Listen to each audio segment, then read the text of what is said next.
السلام علیکم جی، فیاض رام آپ لوگوں سے مخاطب ہے۔ امید ہے آپ سب لوگ خیریت سے ہوں گے۔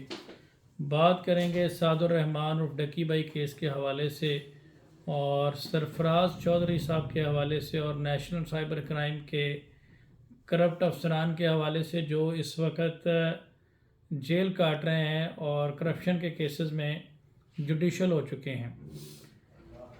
جناب، بریکنگ نیوز آپ کو دینے جا رہا ہوں کہ سرفراز چودھری صاحب کو جو کہ 9 دن کے ریمانڈ کے بعد جوڈیشل کر دیا گیا تھا اور وہ کیمپ جیل میں بھیج دیا گیا تھا۔ یہ وہی جیل ہے جہاں پہ سعد الرحمان اور ڈکی قید ہے اور ان کے ساتھ والی بیرک انہیں دے دی گئی تھی۔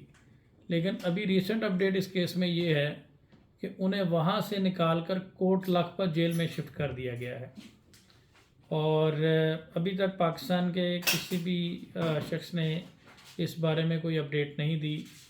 ڈیفینیٹلی آپ جانتے ہیں کہ ڈے 1 سے میں اس کیس کو بڑا پرسنلی بڑا ڈیپلی اس کیس کو دیکھ رہا ہوں اور اس کیس کے حوالے سے جیسے ہی کوئی ڈیولپمنٹ ہوتی ہے وہ آپ لوگوں سے شیئر کرتے ہیں۔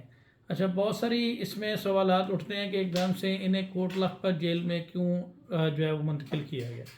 اس کے پیچھے 2-3 جو ہے وہ ریزنز ہو سکتی ہیں۔ پہلی ریزن تو یہ ہے کہ ان کے اگینسٹ منی لانڈرنگ کے حوالے سے بھی انویسٹیگیشن چل رہی ہے۔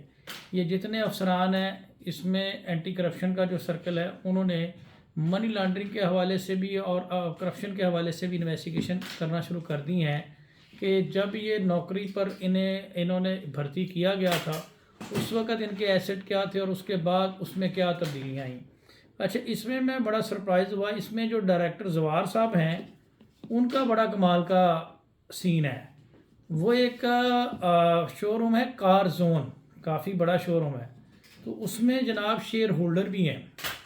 ان کے اثاثوں کی تفصیل اتنی لمبی ہے کہ وہ کار زون کے پارٹنر بھی ہیں، اس میں شیئر ہولڈر بھی ہیں۔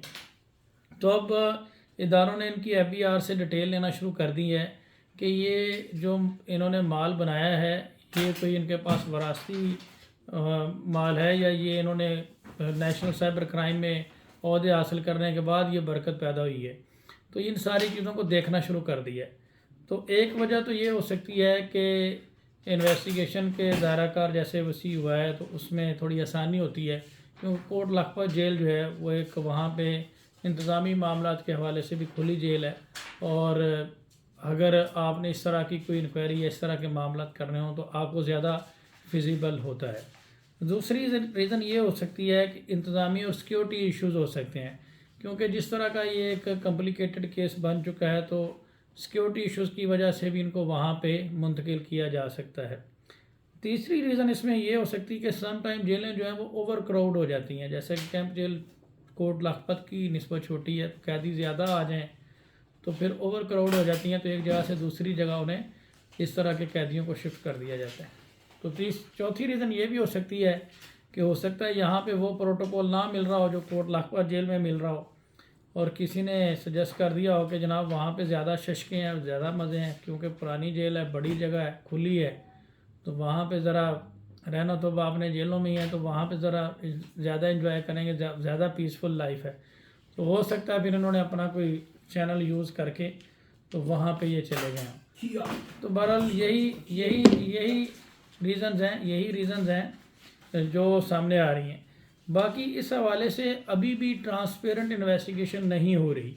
جہاں تک میری لیگل وزڈم کہتی ہے، میں نے پہلے بھی یہ کہا تھا کہ سیکشن 409 اس میں ایڈ ہونا چاہیے اور پوری طرح سے ابھی بھی ایک فارمیلٹی پوری کی گئی ہے اس کیس میں، اس طرح سے انٹیروگیٹ نہیں کیا گیا اور بہت سارے لوگوں میں جو کال سینٹر کے حوالے سے منتھلی دیتے رہے اور ان میں سے کوئی کمپلینٹ بھی ابھی سامنے نہیں آیا۔ تو جو انویسٹیگیشن اصل پوائنٹ یہ ہے کہ یہ انویسٹیگیشن آفیسر نے جو کیس پراپرٹی اپنے ذاتی اکاؤنٹ میں ٹرانسفر کی ہے شعیب ریاض نے، اس میں اس پوائنٹ آف ویو کے حوالے سے اس پوائنٹ کے اوپر کیا انویسٹیگیشن ہوئی ہے۔ 409 اگر لگتا ہے تو اس کی 10 ایئر پنشمنٹ ہے جو کہ اس میں ایڈ ہونا چاہیے۔ اس کے علاوہ 2-3 چیزیں اور ہیں۔ جب کوئی انویسٹیگیشن آفیسر جس طرح سے آپ کا یوٹیوب چینل ڈکی کا انہوں نے اپنی کسٹڈی میں لے لیا اور سارے بینک اکاؤنٹس کی تفصیلات لے لیں، ان تک ایکسیس لے لی، تو جب کوئی انویسٹیگیشن آفیسر کیا اس میں انٹرفیئرنس کر سکتا ہے؟ تو یہ بھی بڑا ایک امپورٹنٹ سوال ہے۔ وہ ایک لیگل اس کے اوپر انٹرسٹمنٹ ہوتی ہے، لیگل ایک اوبلیگیشن اس کے اوپر جو اس کا ہوتا ہے کہ انہوں نے ان چیزوں کو بطور امانت اور صرف کیس کے پرپز کے لیے ہی یوز کرنا ہوتا ہے. لیکن یہاں پہ تو انہوں نے اپنا ذاتی مال سمجھ لیا یا اپنا وراثتی حق اسے سمجھ لیا اور اپنے ہی اکاؤنٹ میں ٹرانسفر کر لیے. تو یہاں پہ ایک سوال یہ بھی پیدا ہوتا ہے کہ کیا آپ کسی غیر قانونی طور پر کسی کے اکاؤنٹ میں ایکسیس حاصل کر سکتے ہیں؟ اور اس پہ جتنے بھی قابل دوست ہیں وہ ذرا مجھے بتائیں کہ اگر کوئی شخص، کوئی انویسٹیگیشن آفیسر کسی کے بینک اکاؤنٹ سے رقم ادھر ادھر کرتا ہے یا ذاتی طور پر ایکسیس حاصل کر لیتا ہے جس کی قانون اسے اجازت نہیں دیتا، تو اس کے اوپر کون کون سے سیکشن لگتے ہیں؟ ویسے تو میں میڈیا کے دوستوں کو بڑا اس کے اوپر تجزیہ کرتے دیکھتا ہوں، تو میرا آج ان سے یہ سوال ہے، نیچے دیکھنے والوں سے بھی، کہ اپنی رائے کا اظہار کریں. کیا یہ درست ہوتا ہے کہ کسی کے اکاؤنٹ میں ایلیگلی انٹرفیئر کرنا؟ تو اس کے اوپر بھی، اس پہ بھی کوئی پیکا کا ایکٹ لگتا ہے یا نہیں لگتا؟ ابھی تک تو ہم سنتے ہیں الیکٹرانک فراڈ، الیکٹرانک فارجری. جب کوئی الیکٹرانک ٹرانزیکشن کر لے فراڈ کر کے، وہ نہیں اس میں آتا سیکشن 3 اور 4 میں؟ اس پہ بھی ذرا مجھے سائبر کرائم کے جو دوست ہیں وہ بتائیں، اس کے اوپر ہمیں تھوڑا گائیڈ کریں کہ جناب اس کے اوپر کوئی بنتا ہے سیکشن، اگر بنتا ہے تو پھر اس پہ ہمارا نیشنل سائبر کرائم اور باقی جو اتھارٹیز ہیں وہ خاموش کیوں ہیں؟ بہرحال ڈکی کی اگر لیگل ٹیم چاہے عروق کی تو وہ اس میں سیکشن ایڈ کروا سکتے ہیں، اور اگر ایف آئی اے نہیں ایڈ کرتی تو اس کا طریقہ کار بھی ہم بتا دیتے ہیں. ایڈمنسٹریٹو جو مجسٹریٹ ہوتے ہیں، ایریا جوڈیشل مجسٹریٹ، ان کے پاس ایڈمنسٹریٹو پاور ہوتی ہیں، جوڈیشل پاور بھی ہوتی ہیں، تو جناب انہیں اپلیکیشن دیں، application for the incorporation of the relevant provisions, تو وہ 409 ایڈ ہوگی اس میں. دیکھتے ہیں یہ کس طرح سے باہر آتے ہیں. بہرحال یہ سارا اس کا لیگل ایک طریقہ کار ہے. اب انہیں کوٹ لاکھپت جیل میں منتقل کر دیا گیا ہے، اور وجہ پیچھے یہی نظر آ رہی ہے کہ انویسٹیگیشن کا دائرہ جو ہے وہ بڑھایا گیا ہے، جس کی وجہ سے انہیں کوٹ لاکھپت جیل میں منتقل کیا گیا. باقی ڈکی کی بیل میں صرف 2 دن ہی باقی ہیں، اور کہا یہی جا رہا ہے کہ اگر لیگل فوٹنگ کے اوپر جا کر اس کو میرٹ کے اوپر ڈیسائیڈ کیا گیا تو ود ان 2 to 3 منٹس جو ہے وہ یہ بیل الاؤڈ ہو جائے گی.